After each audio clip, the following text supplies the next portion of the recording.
Hello दोस्तों। जो मैं ईसानगर गया था, मैं अपनी सिटी में गया था, घर बनवा रहा हूँ, इसलिए दरवाज़ा बनवाने गया था। और वो दरवाज़ा लोहे का बनवाने गया था, वो अंटनिया बनवानी इसीलिए। तो जब वहाँ पे गया मैं, तो उसका बयाना भी मैंने 500 रुपये दे दिया। फिर मैंने सोचा कि यार इसमें 500 दिया, फिर इसका दरवाज़ा बनेगा, 2,000 रुपये इसमें खर्चा हो जाएगा। और लगभग इसका पल्ला बनवाऊंगा तो इसका कम से कम 4 से 5 हज़ार रुपये उसमें खर्चा होगा। और अंटिया बनवाऊंगा तो उसमें कम से कम मेरा तो करीबन 15,000 20,000 खर्चा उसमें आ जाएगा। तो सब जोड़ मिला के कम से कम 25,000 का खर्चा मेरा आ जाएगा।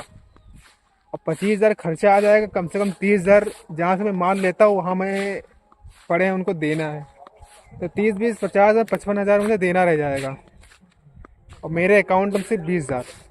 तो मैंने सोचा कि चलो लोन लेता हूँ। तब फिर मुझे किसी एक व्यक्ति ने समझाया, मुझे अच्छे समझाया, मुझे समझ में अच्छे से आ गया। उसने कहा तुम घर बनवाने में क्यों इतना पैसा खर्च कर रहे हो, तुम्हारे रहने के लिए हो गया, बस उतना ही छोड़ दो।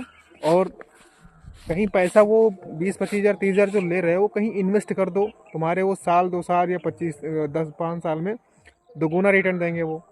तो उसकी बात मुझे समझ में आ गई। और मैं लोन लेने वाला था, लोन लेके पता बनवाने वाला था। मतलब कितना गलत काम करने जा रहा था मैं। तो इसीलिए अभी मैं सारा सामान वापस कर आया हूँ। जो मेरे पास कुछ बची थी, सरिया बची थी, सिरमिट बची थी, मोहरंग बची थी, और मैं सब रिटर्न कर आया हूँ। अब मैं नहीं बनवाऊंगा। अब मुझे पैसे जोड़ने हैं भाई, अब पैसे जोड़ जोड़ के मुझे कुछ बनाना है भाई। तो अब मेरा दिल को शांति मिल गई और मुझे ऐसा तसल्ली मिल गई। एकदम बनवा भी रहा था तो एकदम बेमन से बनवा रहा था कि यार वो चीज़ करवानी, वो चीज़ करवानी। अब शांति मिल गई कि अब चलो करवाना ही नहीं है फिर। अब दिक्कत झंझट ही खत्म हो गई।